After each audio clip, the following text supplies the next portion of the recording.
Now, as the school holidays come to an end, campaigners in Yorkshire are warning that more and more children are going hungry during their summer break. Today, more than 100 MPs backed a bill calling on the government to make it a legal duty for local authorities to ensure free meals are provided for children who need them outside of term time. Well, Heidi Tomlinson is here with more. Heidi. Phil, thank you. Well, the problem of children going hungry during the school holidays is more widespread than you may think, with those who normally receive free school meals the most vulnerable. A recent report suggested it affects up to 3 million children in the UK, with demand for food bank also going up outside of term time, and it's a growing problem. In York, the number of referrals was up by almost 50% in July this year compared to the same month in 2016. And Leeds Food Aid says up to 30,000 children have struggled to access food this summer alone. Well, I've been to a project in Leeds where volunteers are now stepping in to help. At a church in Leeds, breakfast is served, free for children who need it most. So this very small church kitchen is where it all happens. At the moment they're busy with making rounds of toast, chopping fruit, getting the cereal on the table, and then it'll be straight on to preparing a hot meal for lunchtime. Most of these children get a free school lunch, so during the holidays some parents can't afford to feed them.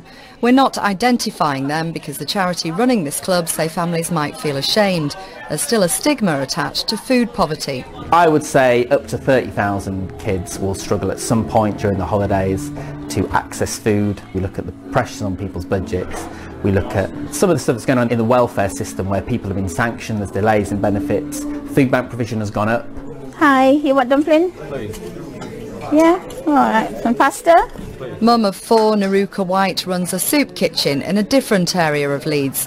She describes herself as a mum for everybody. Do you want some veg in that one? Naruka cooks and gives out food because of her experience raising 4 children. When you are not in work right through the year, especially during the summertime when they're at home, then it makes it even more difficult. Because you're looking at your children and they're saying they're hungry, you know, and you're looking in the cupboard and my goodness, there is not enough there. Back at the summer camp in church, volunteers from the business world are helping out. Staff from digital media company People's Holdings have teamed up with the Leeds Food Aid network. They donate money and hands-on help. The company wants to give something back to local communities. My son was 18 months old and I split with his father, and I've experienced the tough times where you kind of living hand to mouth each month, paying the bills, but also making sure that he was fed first before I was. The children here leave full and energised, ready for the new school year. Heidi Tomlinson, BBC Look North, Leeds.